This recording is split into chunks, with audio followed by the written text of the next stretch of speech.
The intermediate value theorem depends on continuity. Suppose f is continuous on the closed interval from a to b, and let n be any number between f of a and f of b, and we have f of a and f of b giving different results. Then there is a number c between a and b such that f evaluated at that number c is equal to n. Let's draw a graph. Whoops. So I'll just draw a function that's continuous. Let me do this. There. And suppose we have a and b. And you can see that f is continuous on the closed interval from a to b. And I'm going to drop this down a little bit because I can see what's about to happen. Okay. Now, on the y-axis, we have here f of a. And on the y-axis, we have here f of b. And we can see that f of a and f of b are two different numbers as stipulated. N is any number between f of a and f of b. So n is any number on the y-axis between those two output values.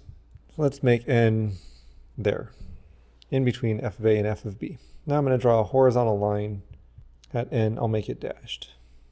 There we go. What the intermediate value theorem says is that if I start at a f of a and then move along this continuous function, at some point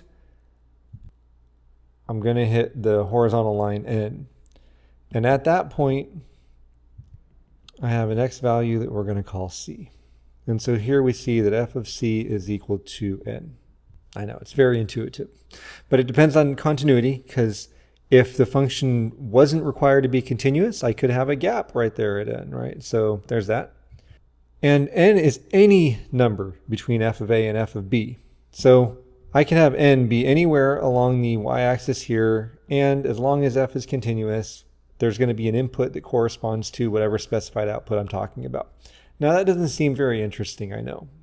But in practice, we're going to use this, generally speaking, in such a way that n is going to be equal to 0. I see I need to adjust where c is just a hair. But the idea is, in practice, if we can say that a continuous function has an output that gives me has an input that gives me a negative value, and then another input that gives me a positive value, then somewhere between that a and that b, let's say, there's going to be a place where f of x, or f of c, I should say, is equal to 0. And that's the basis of the next problem that we're going to do. Actually, I'm going to keep that graph in front of us. And our exercise here is to use the intermediate value theorem to show the equation has at least one real solution. The equation is 2 over x is equal to x minus the square root of x. Now we have like an issue. If we look up here, the intermediate value theorem applies to a function f. And here I have an equation. It's not even a function. So what we're going to do is we're going to say let f of x equal, we're going to put everything on one side. I don't care, right side, left side, doesn't matter. X minus the square root of x minus 2 over x. Now I have a function. It's got a couple of continuity issues, right? Like the square root of x, well, x can't be negative. And then 2 over x, x can't be 0. So we're only going to consider the interval, the open interval from 0 to infinity. Now we can say that f is continuous on that open interval from 0 to infinity because it's an algebraic combination of a polynomial, a radical, and a rational function.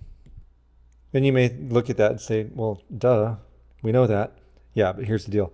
If I'm going to use the intermediate value theorem, then I have to say, hey, f is continuous. Therefore, the intermediate value theorem can apply. Oh, look at that. It says that it's continuous on a closed interval. That's okay. We'll deal with that in just a minute. Now, I need to think of a value for x where f of x is going to be negative, and a value of x where f of x is going to be positive. Because remember, I'm using the intermediate value theorem.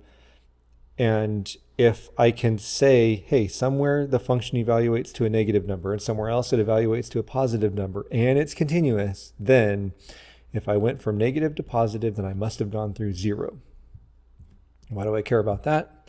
Because if this evaluates to 0, then that satisfies this equation. So looking at this, it looks like if I let x equal 1, then I have 1 minus 1 minus 2. That's negative. Cool. And then I see a square root, so I'm going to go for something easy, f of 4. If I let x equal 4, then I have 4 minus 2 minus 1/2. I don't care what the actual number is, but 4 minus 2 minus 1/2, that's positive. So I have f of 1 is negative, f of 4 is positive, so that would be my a and my b. And we know that f is continuous on the closed interval from 1 to 4 because it's continuous for all positive numbers.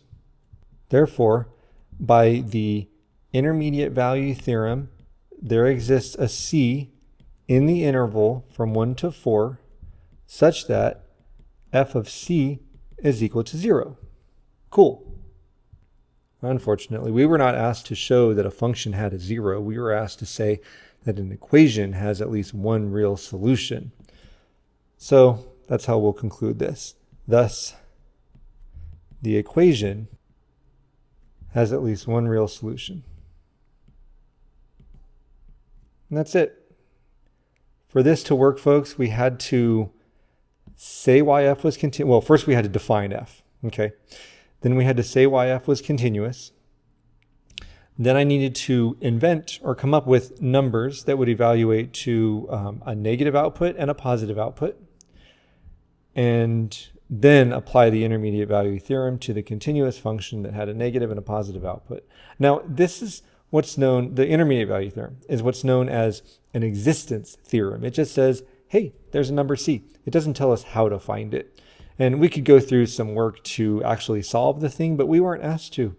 We were asked to just show that the equation has at least one real solution, and we did it.